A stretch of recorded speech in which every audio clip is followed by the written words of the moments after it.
और ये सोफा साफ करो इसे। पता नहीं ठीक से करो मेरी मेकअप। मेरा भी पफ दे दो, 2 घंटे से बैठी हूं मैं। दो शीशा। सर एज पर रिक्वायरमेंट सब चीजें रेडी हैं, बस वो ईशानी मैडम आ जाए। मैडम आ जाए, पता नहीं कब आएगी। जाओ जाकर देख कर आओ। सर जब वो आएंगे हमें पता चल जाएगा सर। पता नहीं कब आएगी, सबकी बैंड बजी पड़ी और महारानी पता नहीं कहाँ रह गई है।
Hello Ishani ma'am. Makeup room ready है मेरा? हाँ मैम, जैसा आपको चाहिए बिल्कुल वैसा ही है, और आपका फेवरेट रूम फ्रेशनर भी है। और एक काम करो, डायरेक्टर को जाके बोल दो कि 2 से 3 घंटे तो लगते ही हैं, राइट? और मेरे मूड के ऊपर है कि मैं खुद ही रेडी होके सेट पे आ जाऊंगी, ठीक है? ठीक है मैम। चलो।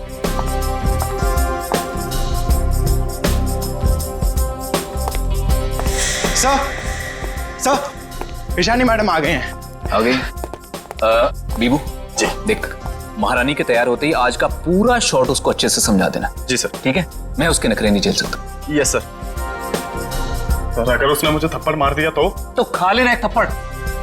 स्पॉट सुन, ईशानी मैम का जूस और लो कैलोरी दही जल्दी से लाना, नहीं तो वो शूट कैंसिल कर देगी। सुनो, क्या मतलब है ये सब का? तुम लोग इधर उधर भाग रहे हो जैसे कि पता नहीं कोई शेरनी आ गई है। जाओ जल्दी से जाकर ईशानी को रेडी करवाओ। अब भी मैं डायरेक्शन टीम को बोल के आती हूँ।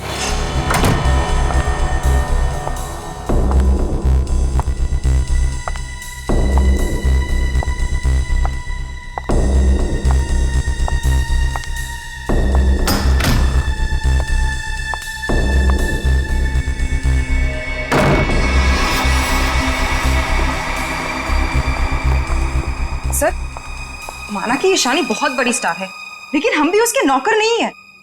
वही तो, सुबह के 9 बजे से हम रेडी होकर वेट कर रहे हैं और वो अभी तक नहीं आई। इतना वक्त हो गया, 3-4 बार टचअप हो चुका है। तो क्या करूं यार, एक तो विराट सर ने इस नकचड़ी को 1 साल का कॉन्ट्रैक्ट साइन करवा के मेरे सर पे दर्द करके रखा है और ऊपर से तुम लोग मेरे सर पर चढ़ रहे हो। प्लीज ट्राई टू कोऑपरेट यार। Cooperate my foot. मैं ईशानी के नखरे और बर्दाश्त नहीं कर सकती हूँ। मैं जा रही हूँ यहाँ से। मैं विराट सर के चेक्स वापस कर दूंगी, लेकिन मैं ऐसे काम नहीं कर सकती हूँ। बाय। अरे मैडम रुके। अरे सर आप ही रोके समायरा जी को। अगर आज शूट नहीं हुआ ना तो विराट सर सबकी छुट्टी कर देंगे सर। जाने दे उसको, एक ईशानी 100 सुमेरा के बराबर है।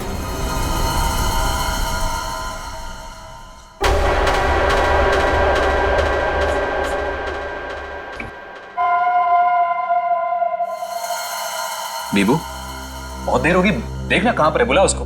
सर वो सैंडल उतार के मारेगी मेरे मुंह पे। लिख के ले लो, वो वापस नहीं आने वाली है। ईशानी के नखरे ही एक दिन उसे ले डूबेंगे। अरे तू जा, उसको बुला के ले। जा जा, अरे जाना। जा रहा हूं सर।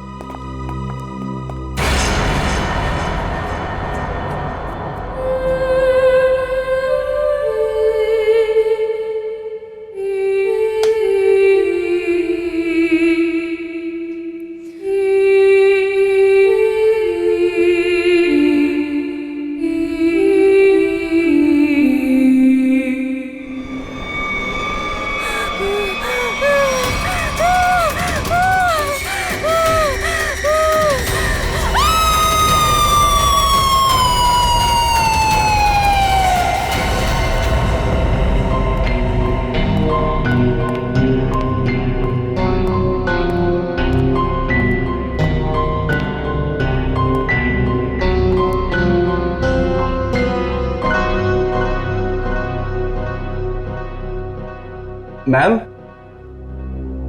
मैम आप रेडी हैं तो मैं अंदर आ जाऊं? मैडम भाग जा यहाँ से, वरना तेरा पैर तोड़ दूंगी।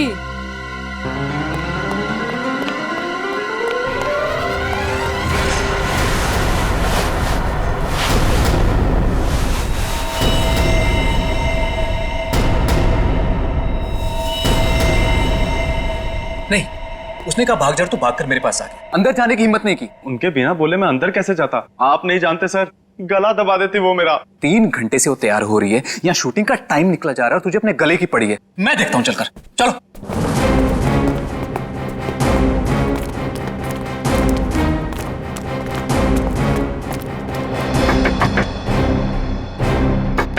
ईशानी। सर प्लीज, मैम गुस्से में लगती है, शूट छोड़कर चली जाएंगी।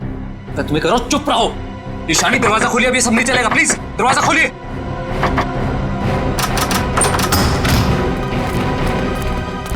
अरे मैम, ये हेड क्यों पहनी आपने? ये तो ब्रीफिंग में है ही नहीं। मैम ऐसे बैठे क्यों हैं? क्या अकड़ है इस औरत के अंदर। ईशानी जवाब दो, हमारी तरफ देखो। ईशानी, ईशानी।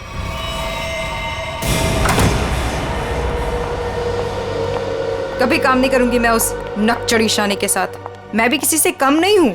अरे इतना टेंशन क्यों ले रही है तुम देखना, मैं तुम्हें इससे बड़ा काम दिलाऊंगा।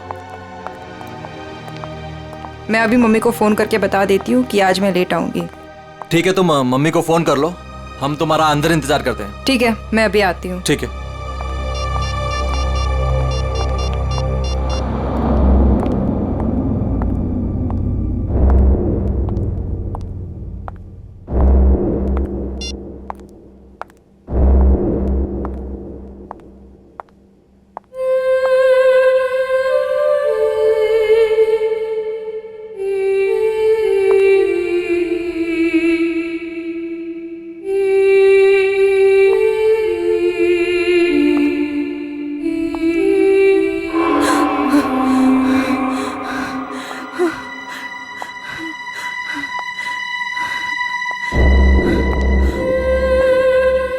कौन है? सामने आओ। ये हैट, ये यहाँ कैसे?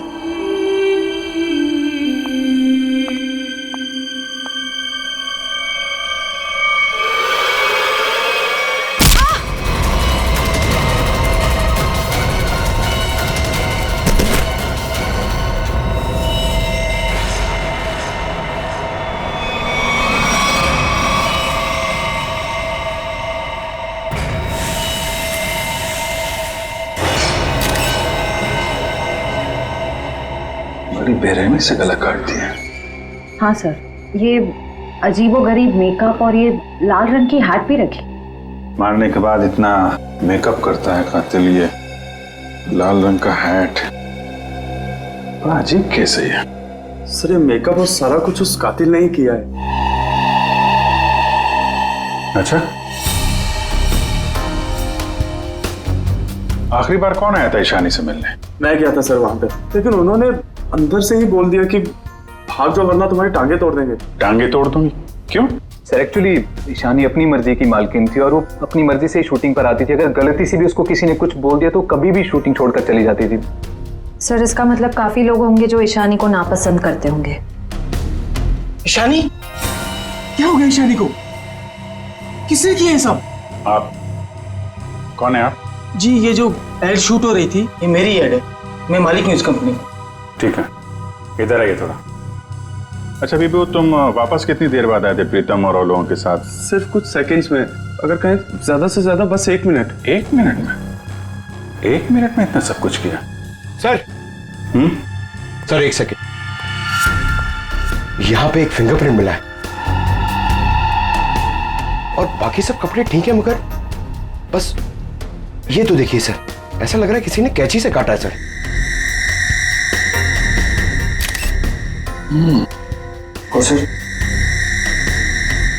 और सर यहाँ पे खून मिला है सर। कातिल पहले से ही कमरे में मौजूद था। सर हो सकता है बिहू ने जो आवाज सुनी वो ईशानी की हो ही ना। हो सकता है। क्या ईशानी से मिलने कोई आया था क्या? नहीं सर, और किसी को आते जाते नहीं देखा। सर कहीं ऐसा तो नहीं कि खूनी ईशानी के कमरे में पहले से ही छुपा हुआ था? एक्चुअली यही हुआ है। आदमी पहले से छुपा हुआ था, फिर वो खून करता है बेरहमी से, फिर इतना सारा मेकअप लगाता है, चेयर पे बैठाता है और लाल रंग की हैट पहनाता है। सब करने में टाइम तो गया ही होगा।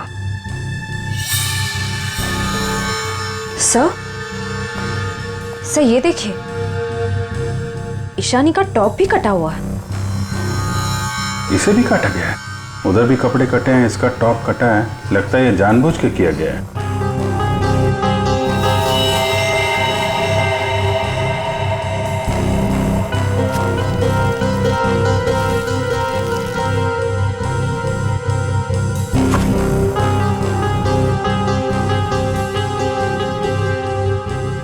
सर ये कॉटन सॉक्स लगता है मेकअप करने में इस्तेमाल किया गया है। वंश, ये सारी चीजें और बॉडी को फोरेंसिक लैब भेजो। तब तक हम लोग जरा बाहर देखते हैं। सर बहुत ही अजीब बात है, किसी ने भी खूनी को आते जाते देखा ही नहीं। आने जाने की तैयारी पहले से कर रखी थी खूनी ने, ना काम किया और निकल भागा। सर ऐसी कैसी तैयारी की होगी कि यूनिट के किसी भी मेंबर ने उसे नहीं देखा? इतना हंगामा हो गया यहाँ पे और ये बैठा सो रहा है। जी साहब। यहाँ से किसी को आते जाते देखा तुमने? साहब मैं तो अभी 5 मिनट पहले ही आया हूँ। 5 मिनट पहले? ये शूटिंग का टेम्पो है ना? हाँ साहब, ये शूटिंग का ही टेम्पो है। तो ये टेम्पो अभी बाहर कब गया था? साहब यही कोई 1:30-2 बजे के आसपास। 1:30-2 बजे? सर उसी दौरान तो ईशानी का खून हुआ था। जब टेम्पो बाहर गया था तो हमारे साथ कोई और भी था? नहीं। अच्छा, पीछे कोई बैठ कर गया था, तुमने किसी को आसपास देखा? मैडम पीछे तो सामान रहता है, अब पीछे कोई बैठा हो तो मैंने नहीं देखा। इससे अच्छा तरीका और क्या हो सकता है खूनी के यहाँ से निकलने का?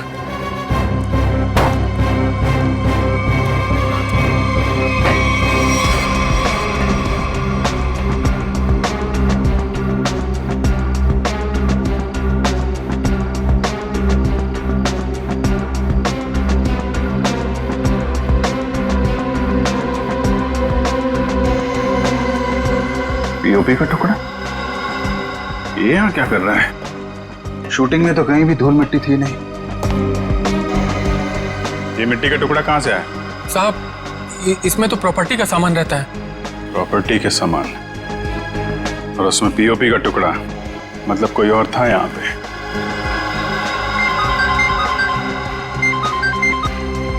हेलो, क्या? कहाँ पे?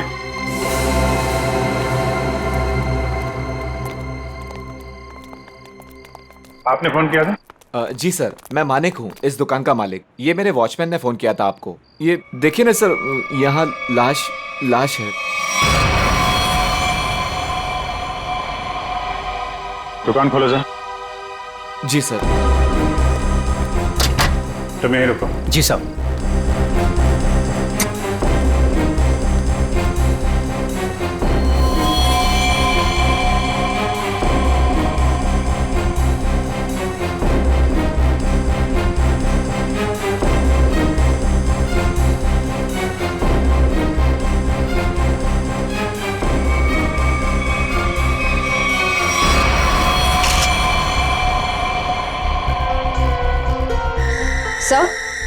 सर इसे भी बिल्कुल ईशानी की तरह मारा गया है। ये देखिए, किसी पतली धार वाली चीज से इसका गला काटा गया है।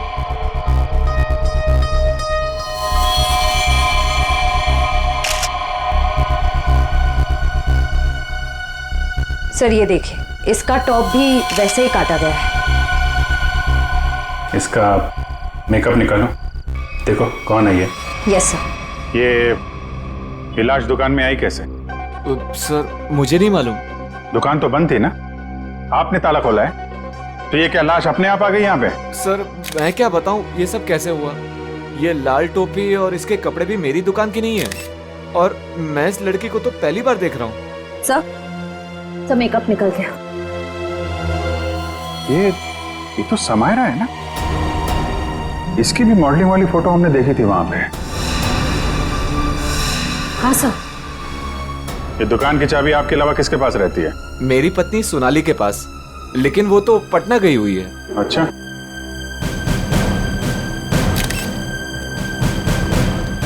तुम्हारी ड्यूटी में एक आदमी यहाँ पे खून करता है, उसकी लाश को यहाँ दुकान में रख दिया। क्या कर रहे थे तुम? कुछ देखा नहीं तुमने? देखा ना साहब, पर वो खूनी है ये कैसे पता चलता? हा?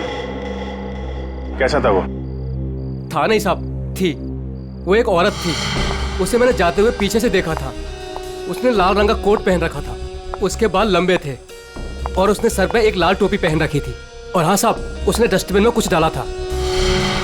मतलब सर, खूनी एक औरत है? कहाँ है वो डस्टबिन जिसमें उसने कुछ डाला था? वो वहां।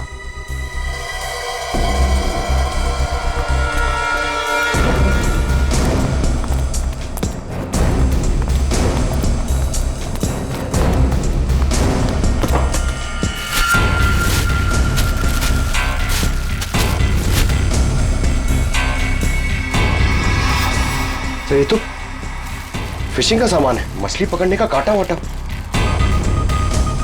सर ये तंगूस पे खून लगा है।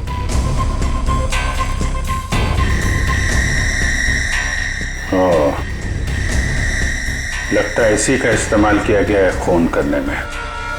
भरे दिन के उजाले में शूटिंग पर कोई मेकअप रूम में घुसता है और ईशानी को मार डालता है, और तुम में से किसी ने कुछ भी नहीं देखा और ना कुछ सुना है? ये कैसे हो सकता है? सर एक्चुअली ईशानी की परमिशन के बिना उसके कमरे में कोई नहीं जाता था। इनफैक्ट उसने बीबू को भी दरवाजे के बाहर से ही भगा दिया, और उसके बाद जैसे ही हम लोग गए तो देखा वो मरी हुई थी। चलो सर, ये कास्टिंग डायरेक्टर है कीकू। लेकिन सर मुझे यहाँ क्यों लाया गया है? मैंने समायरा और ईशानी का गला थोड़ी काटा है। चुप! तुम ही वो कास्टिंग डायरेक्टर हो ना, जो ईशानी और समायरा को जानते हो उनके मॉडलिंग की शुरुआत के दिनों से? जी सर। और विराज की शूटिंग पर तुमने ही भेजा था ना उन दोनों? हाँ सर। मतलब तुम अच्छी तरह से जानते थे कि वो कब और कहां मिलेंगी? देखिए सर, गलती हो गई, अब मैं किसी को कहीं नहीं भेजूंगा। दरअसल 5 साल पहले ही मैंने वो काम छोड़ दिया था।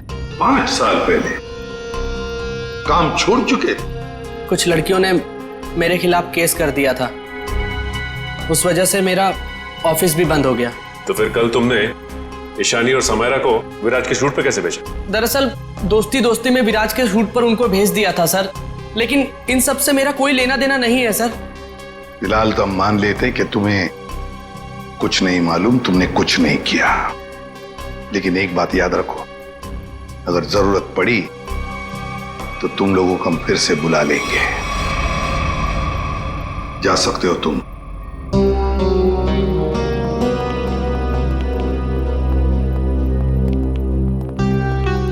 इन तीनों पे कड़ी नजर रखनी पड़ेगी। देखो वो कहां जाते हैं, किस किस से मिलते हैं, क्या क्या करते हैं। सर लेकिन खूनी तो एक लड़की है ना? हाँ, खूनी तो लड़की है, लेकिन खून करने में किसी लड़के का भी तो इस्तेमाल हो सकता है। समायरा और ईशानी दोनों मॉडल्स थी, मॉडल। लाल टोपी, मारने के बाद सफेद रंग का अजीब मेकअप, मारने के लिए फिशिंग का सामान, और फिर उन दोनों खून में सब कुछ बिल्कुल एक जैसा। तो एक बात समझ में नहीं आई कि खूनी ने ये मछली पकड़ने का सामान क्यों इस्तेमाल किया खून करने के लिए? सर बहुत ही अजीब है ये खूनी, और एक ही दिन में 2 मॉडल्स को मार डाला इसने। पता लगाना पड़ेगा कि समायरा और ईशानी दोनों मॉडलिंग के अलावा और कुछ करते थे या मॉडलिंग करने से पहले क्या करती थी। कहीं दोनों के बीच में कोई संबंध तो नहीं था, पता लगाना पड़ेगा।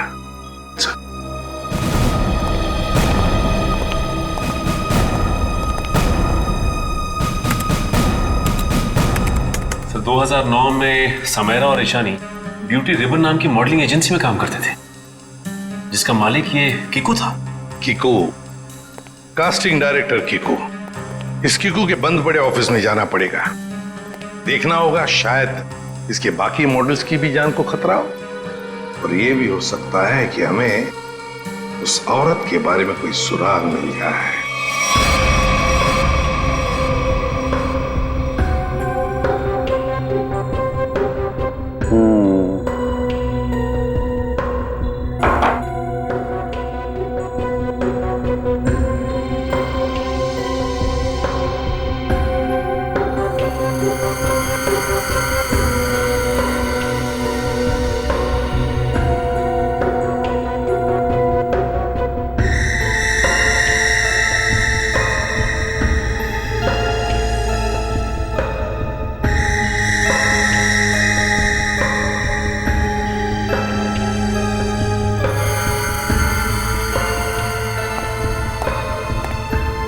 सर हमारा शक बिल्कुल सही निकला। खून करने के लिए इस्तेमाल किया गया ये हथियार एक खास तरह का फिशिंग किट ही है। सर आप सुन रहे हैं मैं क्या कह रही हूँ? हाँ सुना तारिका, लेकिन मैं फिलहाल किसी और काम में हूँ। क्या? खूनी का कद नापने में। अरे वाह सालुंखे, खूनी के कद का पता लगा लिया तूने? हाँ बस 1 मिनट से नहीं, ये दोनों के गर्दन का ये घाव देखो बस। ये घाव का निशान ऊपर की तरफ बना हुआ है, ना तो सीधा है ना नीचे की तरफ। मतलब खूनी ने तार से इन्हें ऊपर की तरफ खींचा। इसका मतलब साफ है, खूनी की ऊंचाई इन दोनों से ज्यादा थी। मतलब सर वो खूनी औरत इन दोनों से लंबी है? बिल्कुल पंकज, और लगभग 5 फीट 7 इंच थी। ये मेरी ट्रिग्नोमेट्रिक कैलकुलेशन मुझे बताती है, इंक्लूडिंग वो जो सैंडल उसने पहने हुए थे उनके। एक बार हाथ में आ जाए ना तो ऊंचाई भी नाप लेंगे। 5 फुट 7 इंच की लड़की जिसके लंबे और सीधे बाल हैं।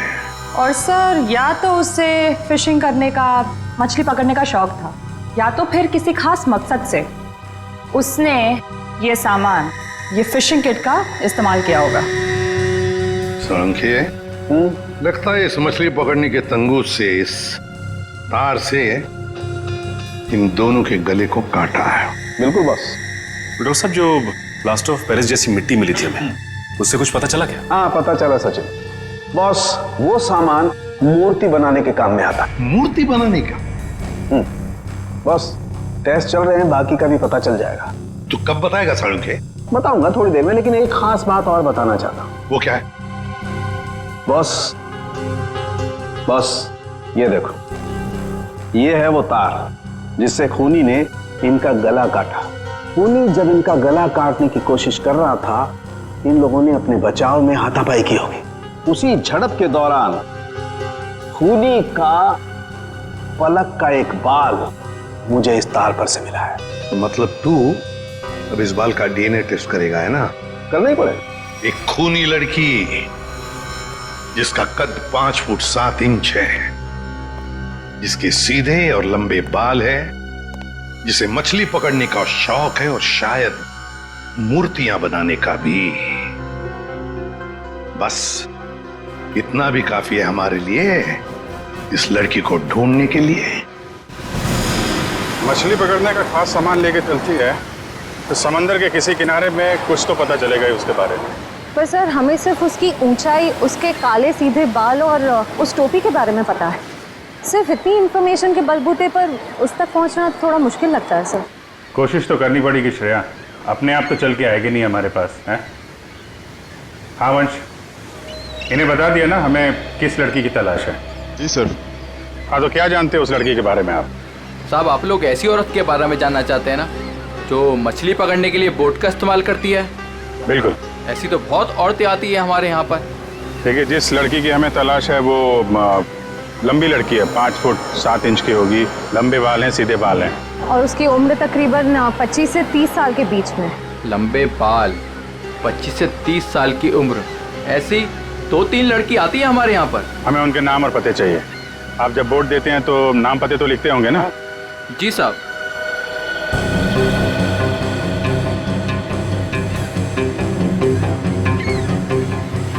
ये तीनों लड़कियां आती हैं 5-6 महीने से हमारे यहाँ पर अपने कुछ दोस्तों के साथ। केशा, एनी, शिखा। केशा, एनी और शिखा। मिलना पड़ेगा इन तीनों लड़कियों से। देखते हैं इनमें से कौन है वो लाल टोपी वाली लड़की। सर कीकू जी ने टैक्स की चोरी की थी और कुछ लड़कियों के पेमेंट ना देने की वजह से इनकी शिकायत की थी, इसीलिए ऑफिस बंद हो गया। और इनका कोई क्रिमिनल रिकॉर्ड भी नहीं है सर। उसका खून हुआ है वो 2008 में किकुजी की एजेंसी से ही लॉन्च हुई थी, इसलिए ये अभी शक के घेरे में है।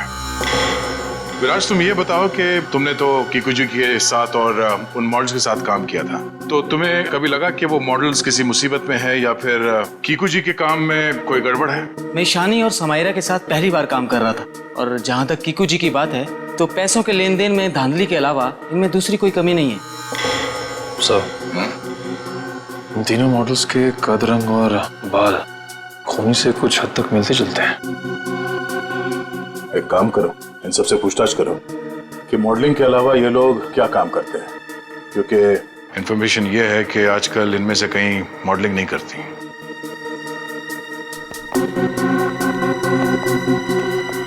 एनी, 2012 में आप मॉडलिंग छूट चुकी थी, हाँ। अब आप क्या करती हैं? अभी मैं एक फिशरी स्टोर चलाती हूँ। शिखा, राइट? जी। आप एक प्रिंट मॉडल है, ये तो हम जानते हैं। इसके अलावा क्या करती हैं? मैं कुछ भी नहीं करती। और आप क्या करती हैं केशा जी? मैं मूर्तियाँ बनाती हूँ। मूर्तिकार, ठीक है, थैंक यू।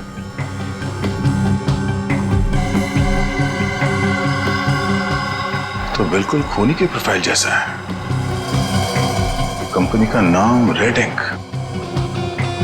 मेरा शक सही है, इस एजेंसी के मॉडल्स का ही कुछ राज है। सर, एनी, केशा और डॉली, उन तीनों के प्रोफाइल्स कुछ उन्हीं से मिलते जुलते हैं। सर, इनका संबंध मूर्तियां बनाने और फिशिंग से भी है। तो इनका प्रोफाइल पेशा दोनों शक के दायरे में है। एक काम करो, इन तीनों को ब्यूरो लेके चलो। सर, खूनी की लड़की ने जिस तरह के कपड़े पहने थे उस तरह के कपड़े आ गए सर। Very good. पंकज, इन तीनों के नंबर्स हैं ना हमारे पास? Yes sir. सेलफोन नंबर्स जरा ट्रेस करो, देखो जब उन दोनों लड़कियों के खून हुए तब ये तीनों कहां थी। Yes sir. जयंती सर। ले जाओ जी। आप तीनों मेरे साथ आइए। कहाँ? अभी बताती हूँ, आओ।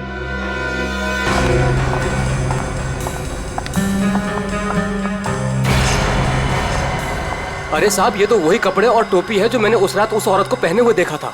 तो फिर अब जरा ध्यान से देखो इसे। क्या ये वही लड़की है, वही औरत है जो उस रात खून कर रही थी? सर, मैंने उस औरत का चेहरा सामने से नहीं देखा था, उसे जाते हुए मैंने पीछे से देखा था। जाते हुए देखा? जी सर। ठीक है, केशा जरा वहां तक चल के दिखाओ। सर, ये कैसी जांच है आपकी? जितना कहा है उतना ही करो।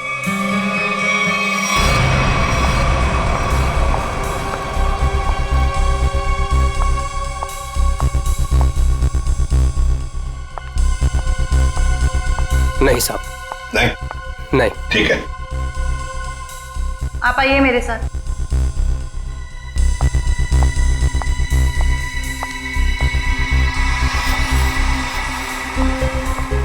रुको, वहां तक वॉक करके आओ।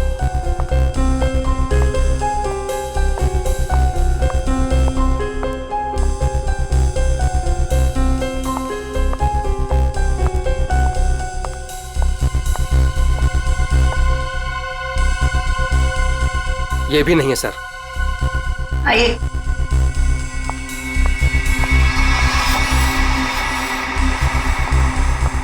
सर, इन्हें तो कपड़े काफी अच्छी तरह से फिट हो रहे हैं। हाँ, दिख रहा है।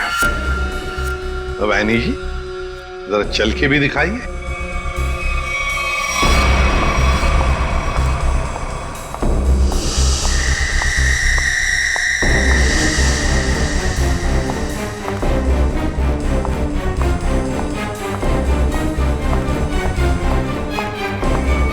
यही है सर, बिल्कुल यही है सर।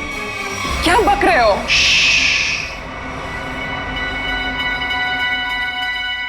सर, सर जिस वक्त समायरा का खून हुआ था, आनी का फोन उसी एरिया में था। सुना है नहीं? उसी इलाके में था तुम्हारा फोन जिस वक्त ईशानी और समायरा का खून हुआ था। तुम जा सकते हो। और मैं? आपको तो रुकना ही पड़ेगा। सर, मैं क्यों नहीं जा सकती? वो इसलिए कि खूनी की चाल और तुम्हारी चाल बिल्कुल वही है। और तो और सबसे बड़ी बात कि तुम्हारा फोन उसी इलाके में मिला जहां पर इन दोनों लड़कियों का खून हुआ। सर इन सब का क्या मतलब है? I mean, दो लोग एक जैसे दिख सकते हैं ना?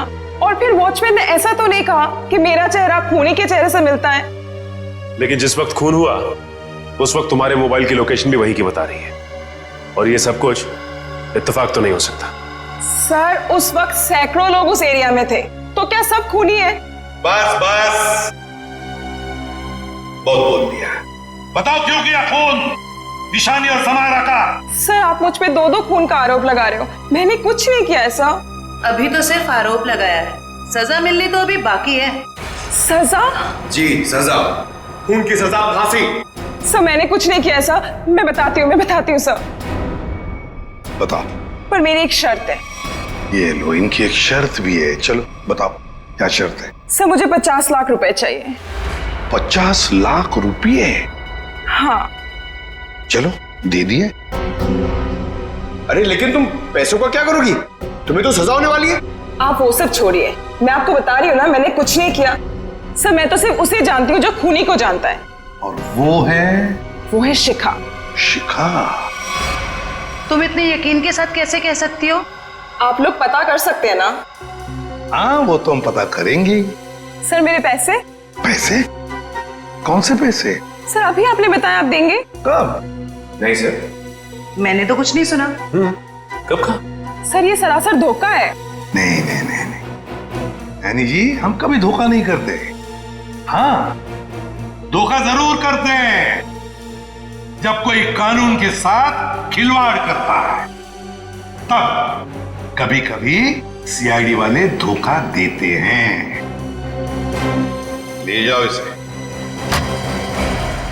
सीआईडी फिर से? अब क्या कर दिया मैंने? आपने क्या किया है क्या नहीं ये तो हम पता लगा लेंगे, लेकिन आप एक नंबर के झूठे हैं ये पता चल चुका है। क्या मतलब है आपका? आपने कहा आप समायरा को नहीं जानते? 2009 में समायरा ने आपकी कंपनी रेडिंग के लिए मॉडलिंग की थी, सच है? रेडिंग? इसे कैसे ढूंढ लिया आपने? हमें पता चल चुका है। 2009 के रेडिंग के फोटोशूट कैंपेन में ईशानी और समायरा दोनों ने मॉडलिंग की थी, है ना? मैम ये कंपनी मेरे नाम पे तो थी, लेकिन मैं इस कंपनी का मामूली सा छोटा सा पार्टनर था। आप इस कंपनी के असली मालिक से क्यों नहीं पूछते? असली मालिक कौन है? चैताली। आप उससे क्यों नहीं पूछते? चैताली? इस केस में पहली बार ये नाम आया। कहाँ रहती है वो? ये नहीं हो सकता, ये नहीं हो सकता। अगर सीआईडी को सच का पता चल गया तो बहुत बुरा हाल होगा मेरा।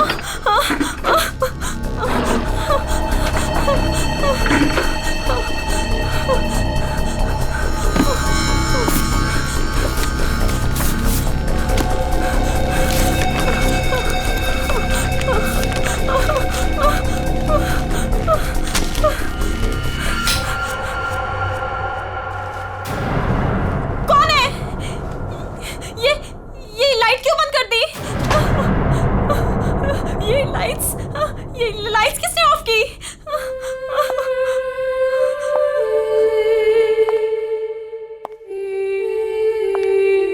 कौन है वहां?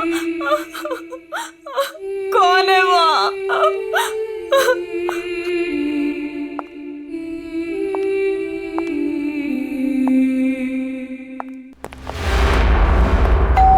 ये शिखा सच्चाई बता क्यों नहीं देती? सर पहले कुछ सच बता देती तो किसी की जान ही बच सकती थी।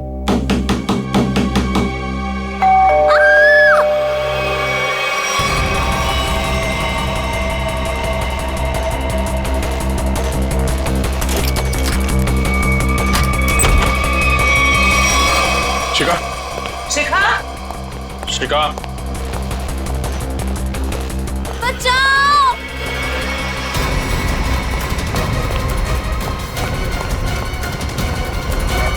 शिखा? शिखा?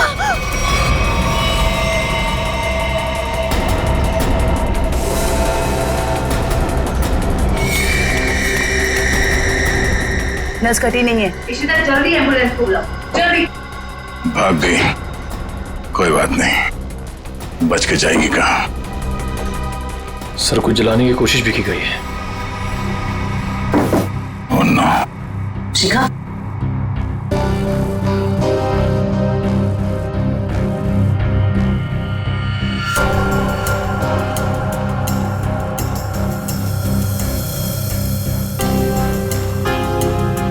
इतना लंबा बाल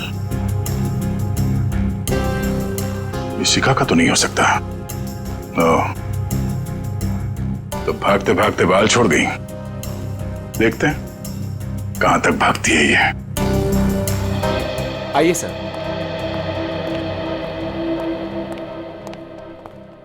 सर मैं यहाँ तब से नहीं आया जब से मेरी और चैताली की हिस्सेदारी वाली कंपनी बंद हुई है। पता नहीं है वो कहाँ है। घर की अच्छी तरह से तलाशी लो, देखो क्या मिलता है।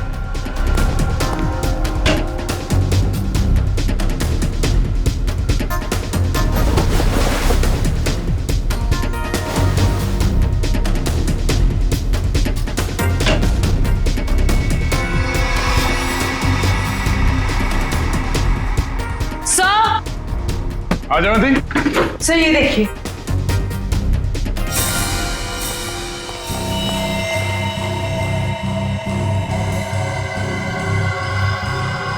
ये तो उस खूनी का पहना हुआ है। सर इस बंद पड़े घर में ये यहाँ कैसे आ गया? चल निकालो उसे बाहर।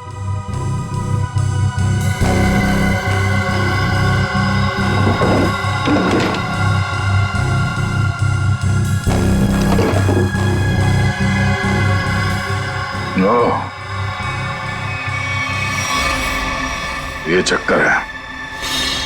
सारंगे, शिखा के घर की खिड़की से हमें एक बाल मिला है, जरा मैच करके देख पलक के बाल से। ये रहा वो बाल सर, उस खूनी लड़की का बाल। बॉस, ये बाल हमारे किसी काम का नहीं है, बेकार सबूत है। क्या मतलब? मतलब ये बॉस के खूनी के पलक का डीएनए रिपोर्ट आ चुका है। तो खूनी कोई लड़की नहीं है, खूनी एक आदमी है। एक आदमी है जिसकी उम्र 40 से 45 साल। ये टोपी, लंबे बाल, सैंडल, ये सब धोखा है।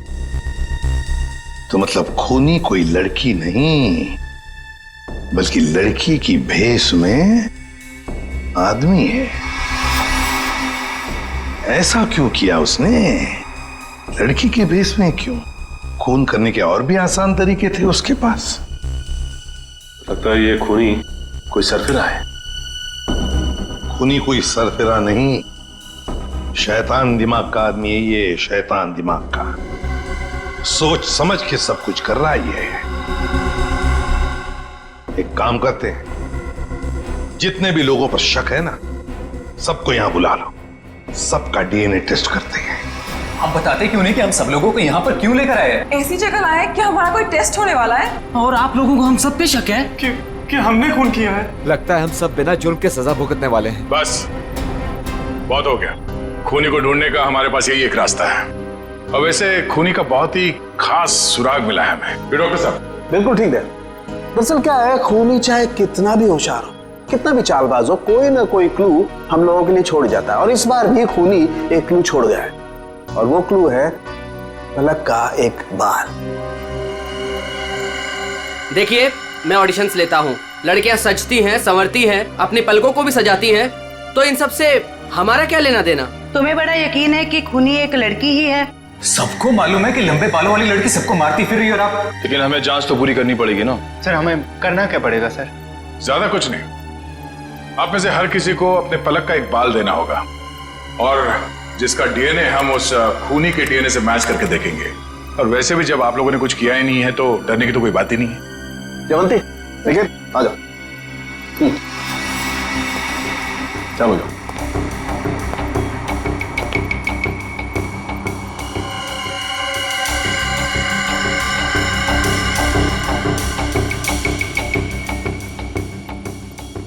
देखिए प्लीज, मेरी तबीयत ठीक नहीं लग रही, मुझे चक्कर आ रहे हैं, मुझसे ये सब नहीं होगा।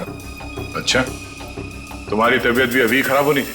सर आप इस जांच को बाद में भी कर सकते हैं। चलो प्रीतम, मैं तुम्हें हॉस्पिटल ले चलता हूँ, चलो। और चैताली किसी हॉस्पिटल में है क्या? निकल।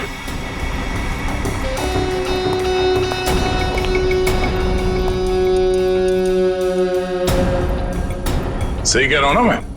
मिस्टर विराज या फिर चैताली का पति कहना बेहतर होगा।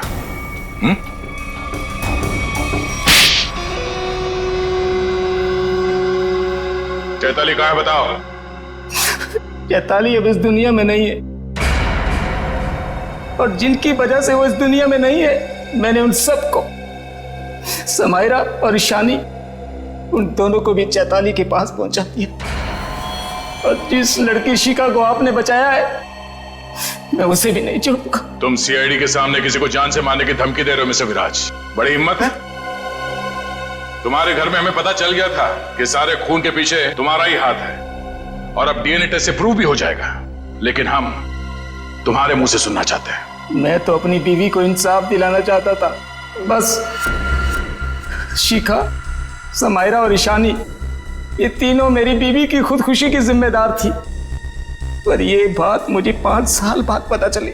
इतने सालों बाद तुम्हें कैसे पता चला कि ये तीनों तुम्हारी बीवी के मौत के जिम्मेदार है? ये 2009 की बात है। चैताली ने द रेड इंक कंपनी में पैसा लगाया था, और ये तीनों लड़कियां उसके बराबर की पार्टनर थी। माणिक तो बस नाम का पार्टनर था इनके पीछे। मैं उस वक्त यूके में था और इन तीनों लड़कियों को जानता भी नहीं था, लेकिन जब इनकी कंपनी नुकसान में चली गई तो इन तीनों ने मेरी बीवी को कर्जे और बकायेदारों से लड़ने के लिए अकेला छोड़ दिया और उसे मरने पर मजबूर किया। और जब तक मैं उसके पास पहुंचता, उसने फांसी लगाकर खुदकुशी कर ली। मैंने एक औरत का वेश बनाया और अपना बदला लेना शुरू किया, ताकि आप लोग ये सोचते रह जाएं कि खूनी एक औरत थी। शिखा के घर जो जलाया था वो एक सबूत था, उसको मुझ पे शक हो गया था। माना कि उन तीनों की वजह से तुम्हारी बीवी अब इस दुनिया में नहीं रही। तुम कानून की मदद ले सकते थे, लेकिन तुमने ऐसा नहीं किया। अपनी बीवी की मौत का बदला लेने के लिए तुम खून करने लगे। अब तुम्हें फांसी से कोई नहीं बचा सकता।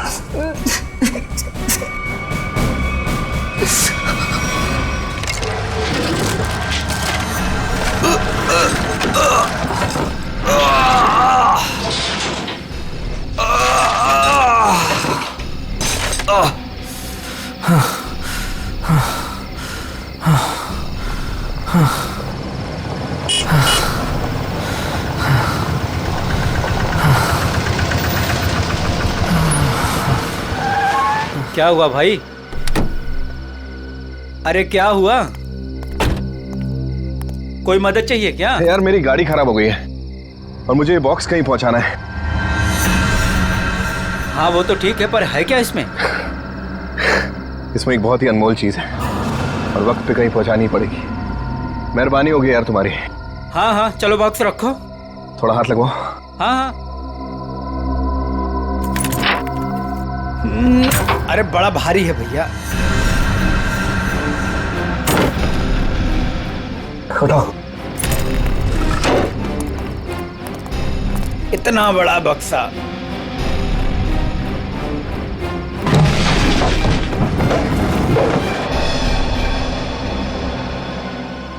ये एड्रेस है, इस बक्से को इस जगह छोड़ देना। क्या मतलब है? आप नहीं आ रहे हो?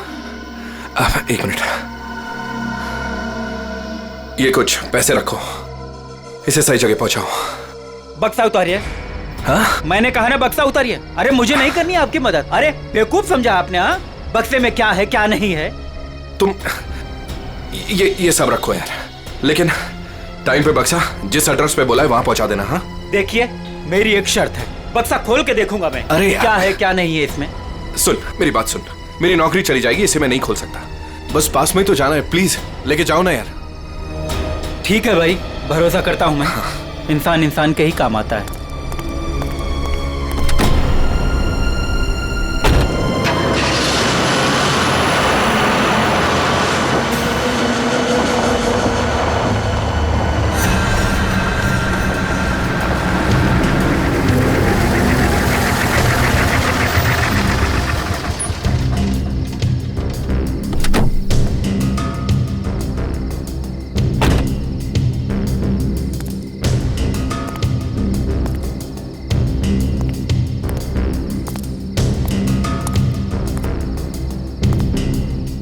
पता तो यही। कैसी चीख।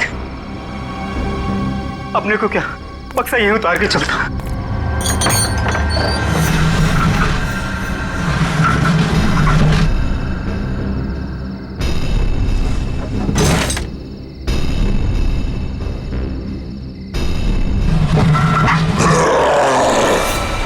बक्से में से चीख। हे भगवान।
जरा जल्दी जल्दी हाथ पैर चलाओ तुम लोग सब लोग। 15 दिन में ये बिल्डिंग पूरी करके देनी है हमें, वक्त नहीं है हमारे पास। और सोनू, तू इतना सुस्त क्यों है? खाना वाना नहीं खाता क्या? चल जल्दी काम कर। कौन है वहां पे? मैंने पूछा कौन है वहां पे?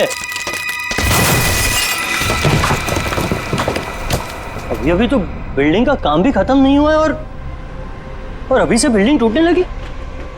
सोनू जरा देख तो।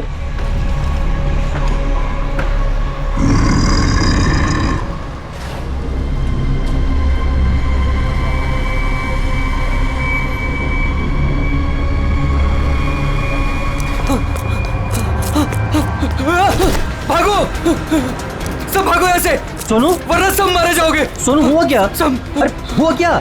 किस चीज की आवाज थी? और ये चेहरे पर निशान कैसा है?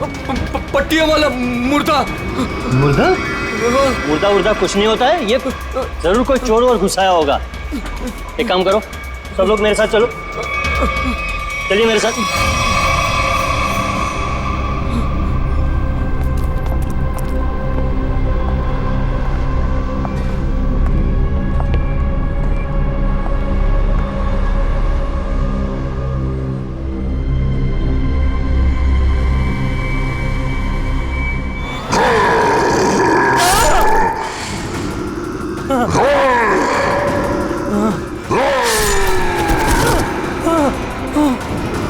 भागो भागो, सब यहाँ से भागो। पट्टियों वाला मुर्दा, भागो।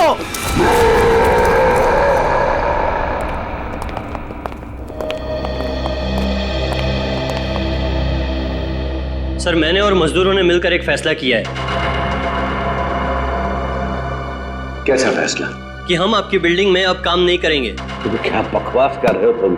सर, लगता है आपकी नजर कमजोर हो चुकी है, इसलिए मेरे चेहरे पर ये निशान आप देख नहीं पा रहे। ये हाँ, शराब पी के झगड़ा किया होगा। सर, ये उस आत्मा की देन है जो आपकी बिल्डिंग में है। आत्मा? क्या बकवास कर रहे हो तुम? हाँ? जानता था, मैं जानता था कि आप मेरी बातों पर विश्वास नहीं करेंगे, इसलिए मैं साथ में सोनू को भी लाया हूं। सोनू,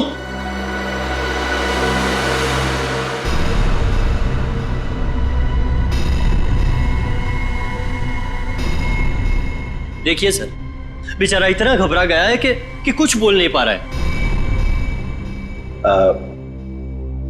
सोनू, ये सब क्या है? साहब, पट्टी वाला मुर्दा और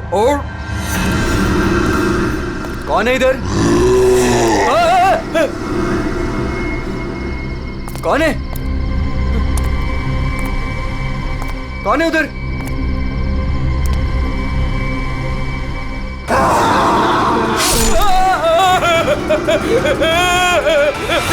मुझे लगता है कि तुम सब लोग काम कम और नशा ज्यादा करते हो, तभी ऐसी बहकी बहकी बातें कर रहे हो। सर, अगर हमारी बातों पर यकीन ना हो तो कोई दूसरे मजदूर रख के क्यों नहीं देख लेते? जब वो अपनी आप बीती सुनाएंगे तब तो आपको विश्वास हो जाएगा ना। बिल्कुल रख लूंगा। इस शहर में मजदूरों की कोई कमी नहीं है। इस शहर में काम की भी कोई कमी नहीं है।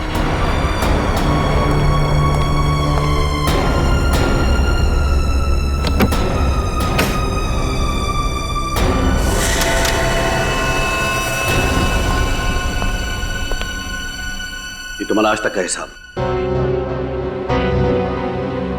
और एक बात याद रखना कि इस बिल्डिंग पर मेरे और मेरे इन्वेस्टर्स के करोड़ों रुपए लगे हैं।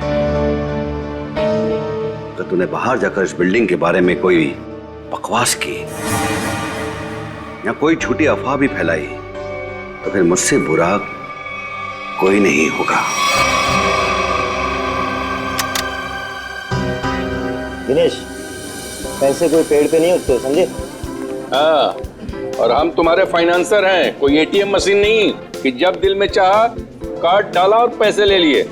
देखिए, आप लोग बेवजह भड़क रहे हैं। बेवजह? तुमने कमिटमेंट किया था, अब तक बिल्डिंग तैयार हो जाएगी, क्या हुआ? हाँ चंदू, मैं बिरयानी बना रहा हूँ, कोई 2 मिनट में बनने वाला बर्गर नहीं। जब आप लोग बिल्डिंग की क्वालिटी देखेंगे तो आप लोगों को खुद ब खुद ये एहसास हो जाएगा कि आप लोगों का पैसा बिल्कुल सही जगह लगा है। हाँ, पता चल रहा है कि इन्वेस्टमेंट कहाँ पर हो रहा है। वैसे काफी अच्छी पार्टी थी आपने अपने शादी के सालगिरह की। और नताशा, एक्सक्यूज मी, आप सॉरी सर, मैं आप लोग को तो अपनी फ्रेंड से मिलवाना ही भूल गई। Meet come. She is Tina, Swati. बस हमें किसी से नहीं मिलना। दिनेश, इस बार अगर तुमने जबान पलटी ना, 15 दिन मतलब 15 दिन, दैट फाइनल। हाँ, 15 दिन पक्का। और हाँ, 15 दिन से ज्यादा हुआ ना तो तुम्हारा घर और भाभी जी के गहने बेच करके अपने पैसे हम लोग वसूल लेंगे, समझा? अरे पक्का कहाँ? दिनेश सुनो ना। एक्सक्यूज मी, आपकी भाभी बुला रही है, मन से। एक्सक्यूज मी, जल्दी आइए ना। क्या है? दिनेश देखिए ना, मार्केट में नया हार आया है, आप कभी लेकर देंगे मुझे ये? बस हार और गहने, इन चीजों के अलावा तुम्हारे लिए और कोई चीजें इंपॉर्टेंट है ही नहीं। पति जिए या मरे तुम्हें कोई फर्क नहीं पड़ता। मन तो करता है कि तुम्हारा गला दबा दूं। क्या बात है पापा, आप मम्मी पर इस तरह से क्यों चीख रहे हैं? मैंने सिर्फ सालगिरह का तोहफा मांगा था और ये ऐसे कर रहे थे मुझ पर। आशा, ये जो तुम्हारे ठाट बाट और ऐशोआराम है ना, वो केवल इसीलिए है क्योंकि तुम्हारा ये पति दिन रात गधे की तरह काम करता है। पापा, अगर आपके पास इतना ही पैसा है ना तो थोड़ा हम पर भी खर्च कर दो प्लीज। पहले तो आपने फ्लैट देने के लिए भी मना कर दिया और अब जब मम्मी ने आपसे एक छोटा सा हार मांगा तो उसमें भी आपको दिक्कत है। तुम दोनों नालायक बच्चों को तो मैं कुछ दूंगा नहीं, और तुम लोग मेरे घर में रहते हो, इसी बात से खुश रहो।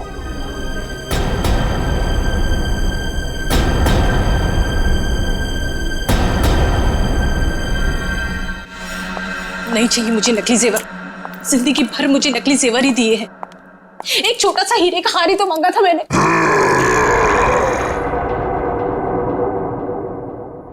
कौन कौन है वहां? कौन है वहां? कौन है वहां?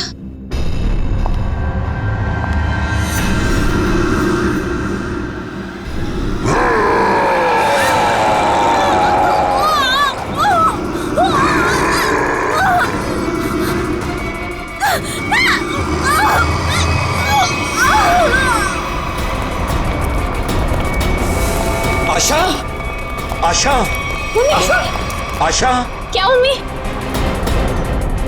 आशा, एक सांस। क्या हुआ मम्मी को? मर गई।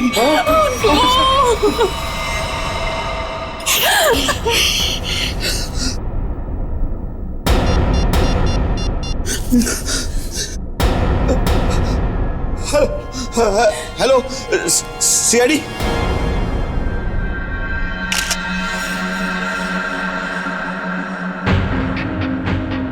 ये निशान देखा गले में? हाँ सर, लगता है काफी जोर से गला दबाया खूनी ने।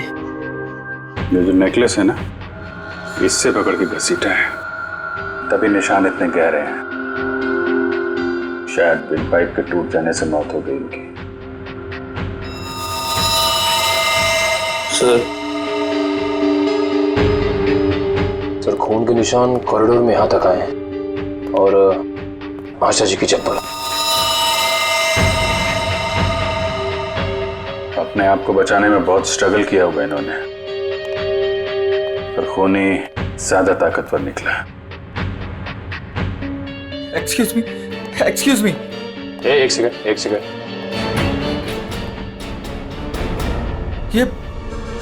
ये सब कैसे हो गया सुलेखा?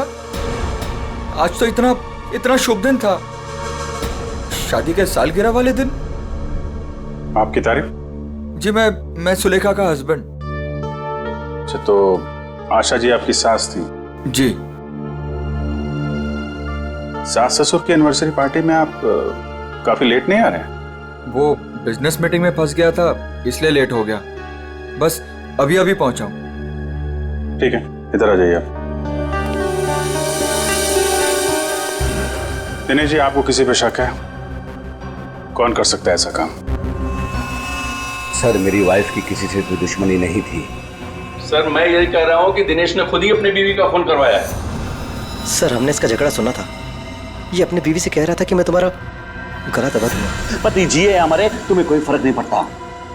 मन तो करता है कि तुम्हारा गला दबा दूं। सब बकवास कर रहे लोग। अगर मैंने गुस्से में कुछ कह दिया तो इसका मतलब ये तो नहीं ना कि मैं सचमुच वो कर दूंगा। वैसे ऐसा हुआ क्या था कि आपको इतना गुस्सा आ गया कि आपने गला दबाने की धमकी दे दी, वो भी शादी की सालगिरह वाले दिन? सर, इसकी वजह भी ये लोग ही है। ये मेरे इन्वेस्टर्स हैं। अब मुझे एक पाई ऐसे देते हैं जैसे मुझ पर एहसान कर रहे हैं। तुम लोगों की मैं एक पाई चुका दूंगा, वो भी ब्याज सहित, समझे? तो दे दो ना। एक मिनट, बिजनेस की बातें मत कीजिए। यहाँ पे खून हुआ है।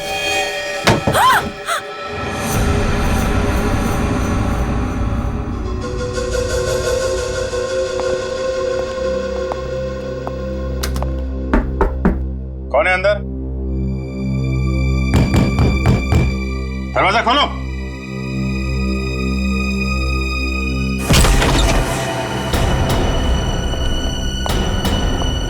ओह माय गॉड, कौन है ये? सुनिए। छोटो, कौन हो तुम हैं? और यहाँ क्यों चुप के बैठी हो? मुर्दा पट्टियों वाला मार डालेगा। सर, डरी हुई है, ऊपर से जख्मी भी। देखो, आप बिल्कुल घबराइए मत। हम लोग सीआईडी से हैं। आपका नाम क्या है? कोमल। कोमल, आप यहाँ क्यों चुप के बैठी थी? वो पट्टियों वाला मुर्दा बाहर घूमते हुए देखा। पट्टियों वाला मुर्दा? जैसे मैं यहाँ से बाहर निकली तो पट्टियों वाला मुर्दा बाहर था। अच्छा ठीक है, तुम वो जो भी पट्टियों वाला मुर्दा था उसका स्केच बनवा सकती हो? हाँ। Very good. स्केच आर्टिस्ट को बुलवाओ और इस घर का कोना कोना छान मारो। देखो खूनी के बारे में कुछ सुराग मिलता है क्या? जाओ।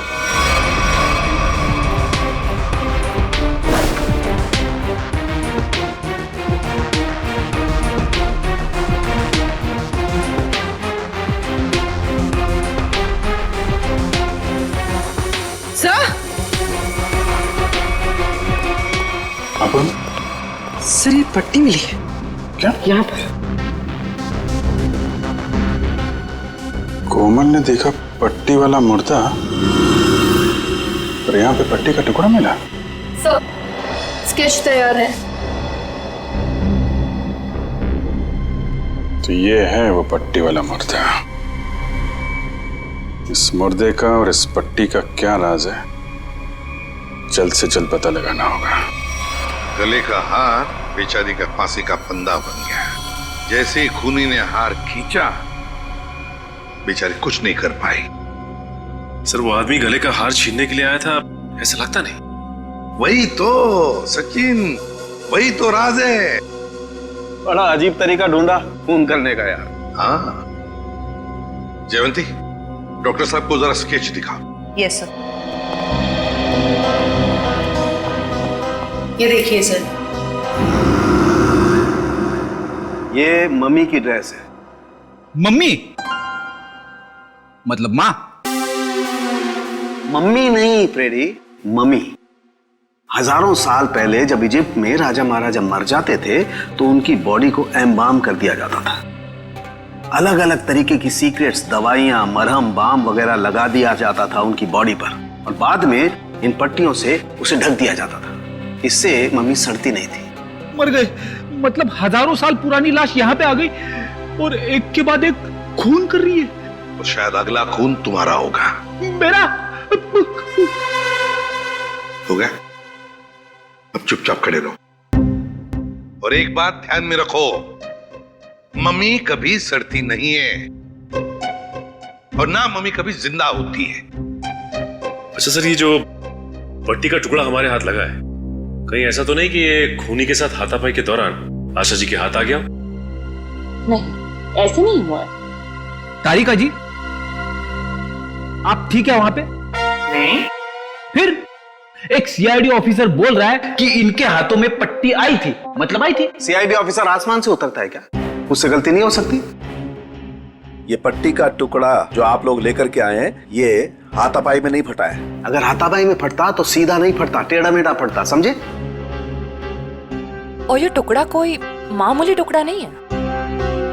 1500 साल पुराना है ये टुकड़ा। 1500 साल? 1500 साल? 1500 साल? जी, किसी ने मम्मी की पट्टियां खरीद ली हैं। कहां से सालूं के साहब? ये इजिप्ट से? अरे यार, लोग पुरानी मम्मियां खोद खोद के निकाल रहे हैं और चोरी छिपे बाजार में बेच रहे हैं। ऐसी एक मम्मी शायद इंडिया में आ गई। बाप रे। लेकिन सर, ये खूनी मम्मी बना क्यों होगा? हल्ला मचाने के लिए सचिन, हल्ला मचाने के लिए। ये खूनी चाहता है कि लोग उसे देखें और जोर जोर से चिल्लाए, मम्मी आ गई, मम्मी आ गई। ये खून उस खूनी मम्मी ने ही किया है और वो पट्टी का टुकड़ा जानबूझकर छोड़ गया है हमारे लिए सबूत।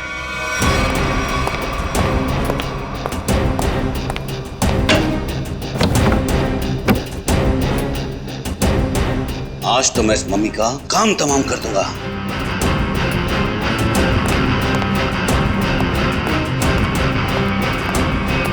सर, ये सोनू है, दिनेश की बिल्डिंग में काम करता है। अच्छा, सोनू साहब, कोई पैसा वैसा नहीं था दिनेश साहब के पास, कंगाल थे वो। एक मिनट, कंगाल थे वो, कोई पैसा वैसा नहीं था दिनेश साहब के पास, क्या मतलब क्या है? नहीं साहब, वो तो सर से लेकर पांव तक कर्जे में डूबे हुए थे और उस बिल्डिंग की वजह से। और जब से उस पट्टी वाले मुर्दे ने हम लोगों पे हमला किया है, उस बिल्डिंग का काम भी बंद पड़ा हुआ है। पट्टी वाले खूनी ने तुम पर हमला किया? तुम पर? सर, कहीं ये वही तो नहीं जिसने आशा जी का भी खून किया? हो सकता है, बिल्कुल हो सकता है। वैसे वो पट्टी वाला खूनी दिखता कैसे है? सर, पट्टियों में लिपटा हुआ, एकदम सड़ा सा मुंह, चेहरे पे खून लगा हुआ था जैसे उसको कोई चोट लगी हो।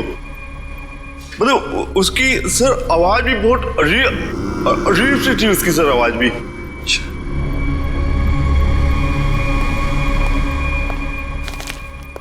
एक मिनट, क्या वो ऐसा दिखता था? हाँ साहब, ये तो था वो। चलो ठीक है, तुम जा सकते हो। अगर जरूरत पड़ी तो हम तुम्हें फिर से बुला लेंगे। सर, ये जो कोई भी आशा जी का खून करने के लिए आया था, या तो पहले से मम्मी बन के आया था, या फिर पार्टी में आने के बाद उसने अपना हुलिया बदला है। सर, काम करते हैं, पार्टी का फुटेज देखते हैं।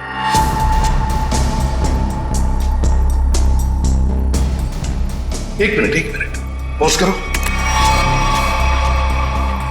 ये देखो, ये है ना महेश, आशा जी की बेटी सुलेखा का पति महेश। हाँ सर, लेकिन ये तो कह रहा था कि आशा जी की मौत के बाद आया था ये पार्टी में। झूठ बोला हमसे, वो झूठ बोला। जयवंती सर, फोन करके बुला लो उसे अभी, इसी वक्त।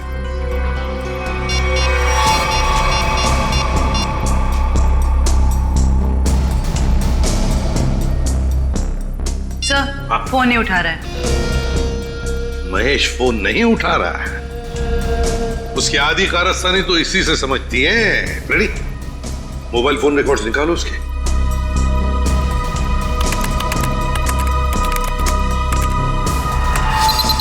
सर, ये रहे महेश के फोन कॉल रिकॉर्ड्स।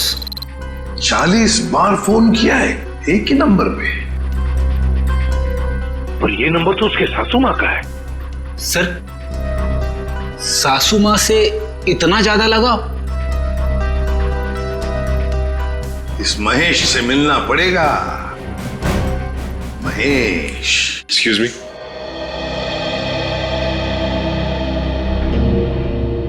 क्या महेश घर पे है इस वक्त? नहीं सर, महेश जी तो अभी घर पे नहीं है। लेकिन प्रॉब्लम क्या है सर? देखिए, महेश ने हम सबसे झूठ बोला। जब आपकी मां का खून हुआ उससे पहले ही महेश वहां मौजूद था। आपका मतलब है मेरे पति ने खून किया है? देखिए, हमें उस पर शक है। लेकिन सर वो ऐसा क्यों करेंगे? पैसों के लिए। पैसों के लिए किया होगा उसने। सब पैसों के लिए? लेकिन सारा पैसा तो डैडी के पास है। उन्होंने आज तक माँ को कभी कुछ नहीं दिया। तो फिर महेश जी जो क्यों हत्या करेंगे मेरी मॉम की? अब ये सब कुछ तो हमें महेश ही बताएगा। लेकिन हाँ, अगर महेश आपसे कांटेक्ट करता है तो हमें खबर कीजिए। तो फ्रेडी, इस महेश का मोबाइल ट्रैक करो, सब पता चल जाएगा।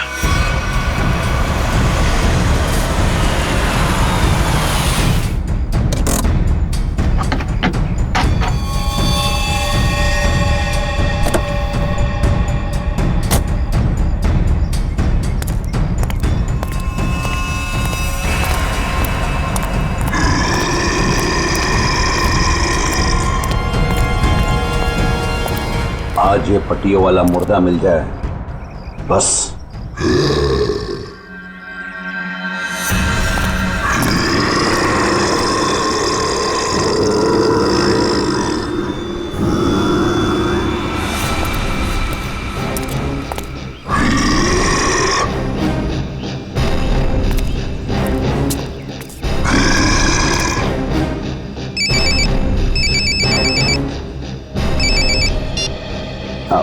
हेलो।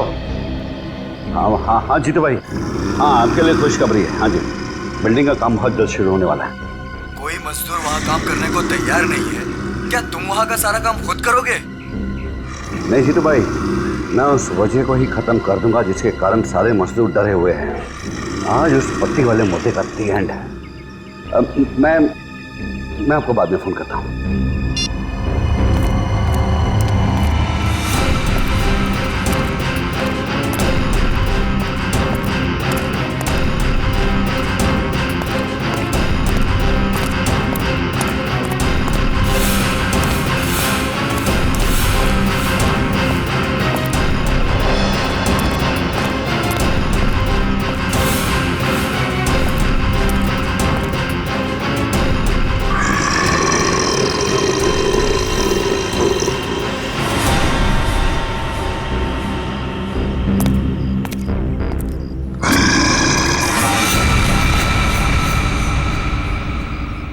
आवाज आई, यहीं से आवाज आई। पट्टियों वाले मुर्दे, आज तू बचेगा नहीं। आज तुझे छोड़ूंगा नहीं मैं। गोली मत चलाना। तो तू ही ये सब कुछ कर रहा है और तूने ही आशा को भी मारा। नहीं, मैं ऐसा क्यों करूंगा? मैंने नहीं मारा। तू यहाँ क्या कर रहा है? मैं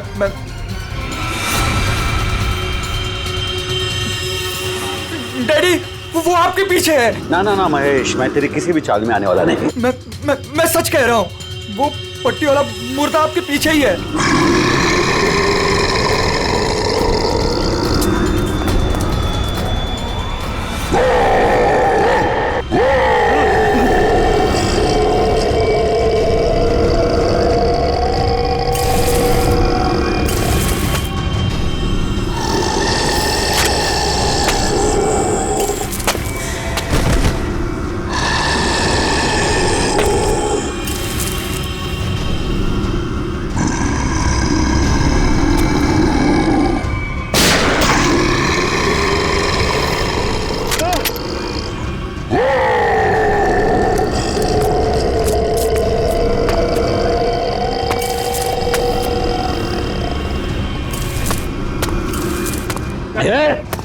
देखो भाई, तू मुझे माफ कर दे। क्यों मेरे पीछे? मेरे पीछे कुछ भी नहीं है। देखो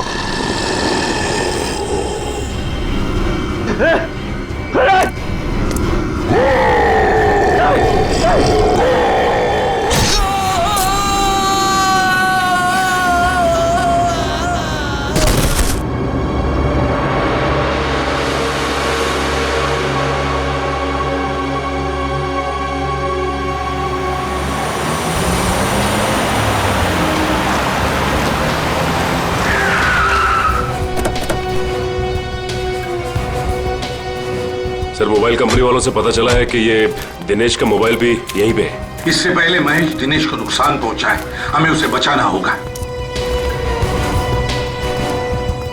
अरे सर दिनेश, चलो देखते हैं।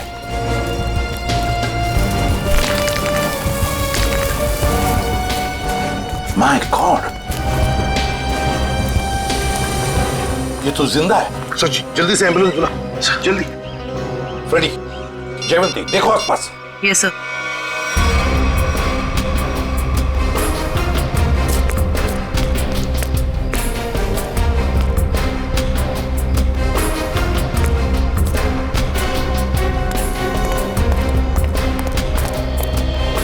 महेश, सर। हाँ फ्रेडी, क्या हुआ? सर, महेश बेहोश है। महेश, महेश। सर, हाँ, ये गन पड़ी हुई थी यहाँ पे। सर हम तो सोच रहे थे कि इन सब के पीछे ये महेश है, लेकिन ये तो खुद ही बेहोश पड़ा है। हाँ, ये तो महेश के होश आने के बाद ही पता चलेगा कि ये सब किसका किया कराया है।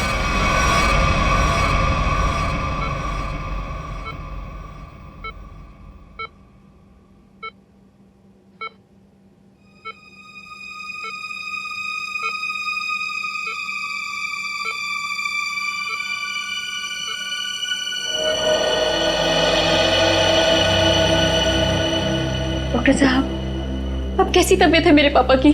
फिलहाल इनकी तबीयत नाजुक है, अभी कुछ भी कहना मुश्किल है। 48 घंटे ऑब्जर्वेशन में रखेंगे, फिर देखते हैं क्या करना है। Okay, excuse me. मैं कभी सोच भी नहीं सकती कि मेरा पति तब घिनौना मुजरिम निकलेगा। पहले तुमने मेरी माँ को मार दिया और अब मेरे पापा पे तुमने हमला किया। ये तुम क्या कह रहे हो सुलेखा? देखो, मैंने ऐसा कुछ भी नहीं किया है। मैं निर्दोष हूँ, बेकसूर हूँ। मैं हर मुजरिम यही कहता है कि उसने कुछ नहीं किया, वो निरपराध है। लेकिन सारे सबूत उसी आदमी की तरफ उंगली उठाकर कह रहे हैं कि ये इस आदमी ने किया है, और वो आदमी है तुम। लेकिन सर, आपके पास ऐसा कौन सा सबूत है जो ये साबित करता है कि खून मैंने किया है? एक हो तो बताए। सबसे पहले तो तुमने हमसे झूठ बोला कि तुम पार्टी में देर से गए, लेकिन सीसीटीवी फुटेज साफ साफ दिखा रही है कि तुम पार्टी में पहले ही मौजूद थे, आशा जी की मौत से पहले। सबूत नंबर 2, 3 दिनों में 40 फोन किए तुमने आशा जी को, जबकि तुम उन्हीं के घर में रहते थे। इतने सारे फोन कॉल करने की वजह? और जिस वक्त क्राइम सीन पर दिनेश जी मिले, उस वक्त सिर्फ एक ही आदमी मौजूद था, वो तुम थे। मैं डर गया था सर, डर गया था। दरअसल बात यह है सर कि मैं नया बिजनेस चालू करना चाहता हूँ, और जिसके लिए मुझे पैसों की जरूरत थी, और मैं चाहता था कि वो पैसे मुझे सासू माँ जी दे दे। बस सर, इसीलिए मैं उन्हें बार बार कॉल कर रहा था, और कोई वजह नहीं है सर। तो इनके कहने का मतलब है कि ये पार्टी में पैसे मांगने के लिए गए थे आशा जी से, है ना? हाँ सर, उस दिन मैंने देखा कि ये लोग बिजनेस के लिए मुझे पैसा नहीं दे रहे, और सासू माँ को लाखों करोड़ों के गहने दिए जा रहे हैं। और तुमने गुस्से में आकर मार डाला आशा जी को?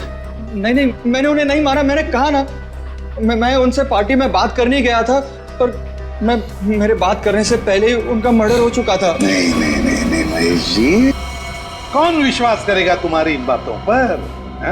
पहले तुमने आशा जी को मारा, फिर दिनेश जी के पीछे पड़े, और वो भी कहां पर? अंडर कंस्ट्रक्शन बिल्डिंग में। ये गलत इल्जाम है। मैं वहां पर उनसे भी बात करने गया था, मैंने नहीं मारा। ऑफिस में नहीं जा सकते थे, घर में नहीं जा सकते थे? उनसे बात करने में ऑफिस से गया था, पर जब मैं ऑफिस पहुंचा सर तो वो निकल चुके थे अपनी साइट पे। सर इसीलिए मैं साइट पर चला गया, पर जब मैं साइट पर गया तो सर मैंने देखा कि आशा जी और दिनेश जी पर मम्मी ने हमला किया। हाँ सर। पंकज, ये तो उस आदमी ने किया है जो दुनिया को दिखाना चाहता है कि ये किसी इजिप्शियन मम्मी ने खून किया है। पर वो हमारे परिवार के पीछे क्यों पड़ा है? तो डॉक्टर साहब कह रहे थे ना कि इस तरह की पुरानी और महंगी पट्टियां आसानी से नहीं मिलती। सचिन, सेंट्रल स्टेट लेबोरेटरी से पता लगाएंगे कि पट्टियां कहां से और कैसे मिली है। मैं सीआईडी से आपसे मिलना चाहती हूँ। डॉक्टर चारू आप ही? हाँ, मैंने ही आपको फोन किया था। डॉक्टर चारू, इस पट्टी को पहचानती हैं? ओह माय गॉड, ये पट्टी आपको कहाँ से मिली? ये पट्टी तो हमारी लैब से चुराई गई थी। इस सिलसिले में एक डॉक्टर को कान से भी निकाल दिया गया। आइए। मतलब ये नींद में चलकर यहाँ पर आ गई? अब भी अच्छा मजाक कर लेते हैं। दरअसल हर साल इजिप्ट से इन्हें काम से निकाल दिया गया। इन्होंने पट्टियां चोरी की या नहीं ये तो मालूम नहीं, लेकिन इन मम्मीज की देखरेख यही करते थे। और हाँ सर, उनकी एक पर्सनल असिस्टेंट भी थी। इनकी असिस्टेंट का कोई फोटो, नंबर या एड्रेस है आपके पास? वो उनकी पर्सनल असिस्टेंट थी, इसलिए हमारे पास उनकी कोई डिटेल्स नहीं है। और खूनी खुद मम्मी बनकर दिनेश के परिवार के पीछे पड़ा है। क्या बोल रही? ये खूनी दिनेश के ऊपर दोबारा हमला करेगा। क्या हुआ डॉक्टर? आप पापा को इतनी अचानक से क्यों शिफ्ट कर रहे हैं? देखिए, इनकी हालत पहले से ज्यादा बिगड़ गई है। अगर इन्हें आरजे हॉस्पिटल में भर्ती नहीं कराया गया तो इनका बचना मुश्किल हो जाएगा।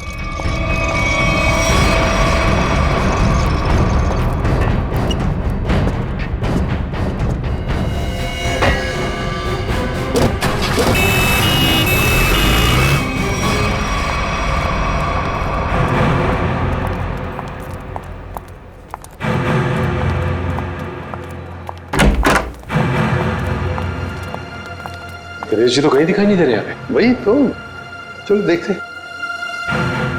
अरे डॉक्टर साहब। हाँ जी। ये पेशेंट मिस्टर दिनेश का है? हाँ जी, उनको तो डिस्चार्ज दे दिया है। क्या मतलब तबीयत सुधर गई थी उनकी? नहीं, तबीयत तो नाजुक ही थी, पर उनके परिवार वालों को शायद भरोसा नहीं था कि उनका यहाँ अच्छा इलाज होगा। तो उन्होंने दूसरे डॉक्टर को फोन किया और वो यहाँ से दूसरे हॉस्पिटल ले गए। कौन से hospital? RJ hospital. RJ hospital, उसका नंबर तो होगा ना यहाँ पर? हाँ जी, रिसेप्शन पे होगा। चलिए आइए बात करा देता हूँ।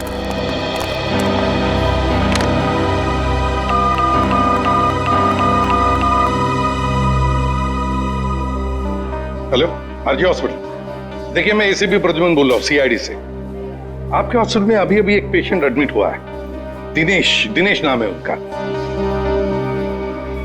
नहीं हुआ है?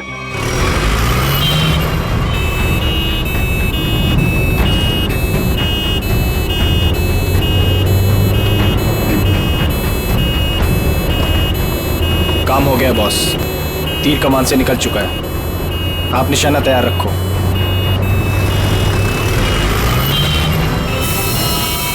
अरे धुआं कहाँ से आ रहा है? अरे गाड़ी रोको, गाड़ी रोको, गाड़ी रोको।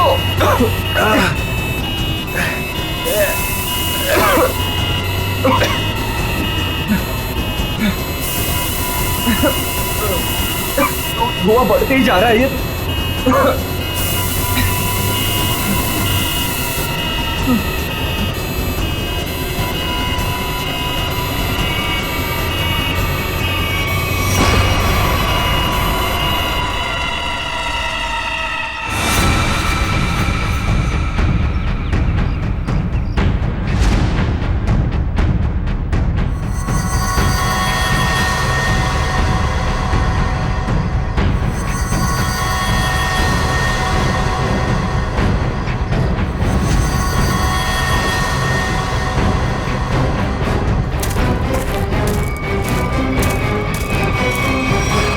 क्यों, अब तुम्हारे जीवन का मकसद पूरा हो गया?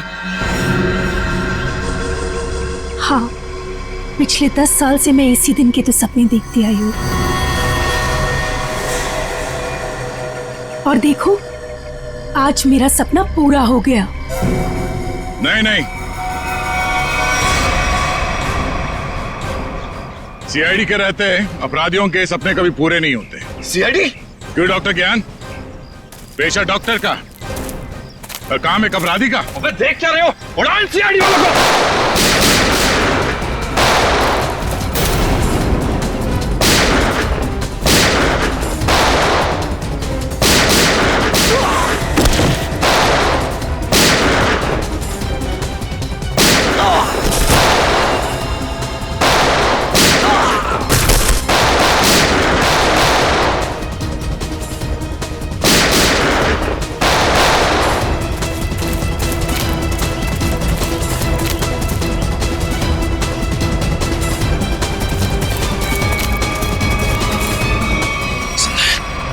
सबके सब बेहोश हैं, इनको होश में लाना पड़ेगा।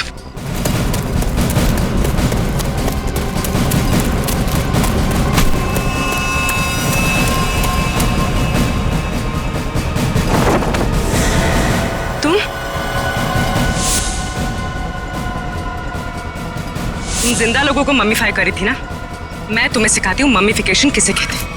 अपराधियों को मम्मीज बनाने का काम हम करते।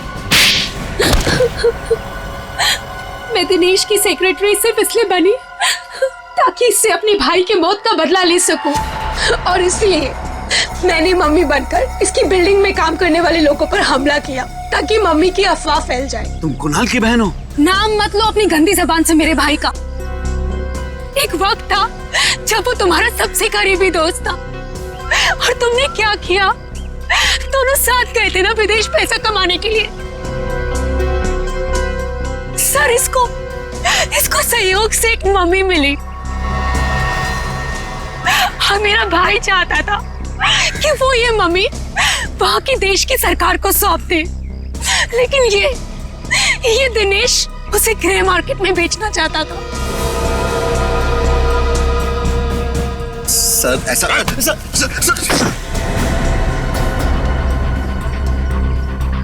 जब कुणाल ने कहा कि वो पुलिस के पास जाएगा तो मैंने उसे मारकर जमीन में गाड़ दिया और मम्मी बेचकर अमीर बन गया। वाह, बहुत अच्छा काम किया तुमने। पैसों के लालच में तुमने दोस्ती को जमीन में गाड़ दिया।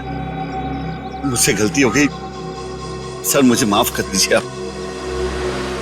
अब ये तो समझ में आ गया कि तुमने नताशा को नौकरी पे इसलिए रखा क्योंकि तुमने कुणाल की बहन को देखा नहीं था। अगर ये बात समझ में नहीं आई कि डॉक्टर ज्ञान इस सब में तुमने इसका साथ कैसे दिया? मैंने ये सब पैसे के लिए किया। पैसों के लिए अपराध के दलदल में कूद गए तुम। और नताशा, तुम्हें पता कैसे चला कि तुम्हारे भाई का खून इस दिनेश ने किया? जब कई दिनों तक भैया की विदेश से कोई खबर नहीं आई तो मैं उनका पता लेने के लिए इसके घर गई थी, और वहां मैंने सुना कि अपनी बीवी को बता रहा था कि किस तरह इसने मेरे भाई का खून कर दिया और उसे जमीन में गाड़ दिया।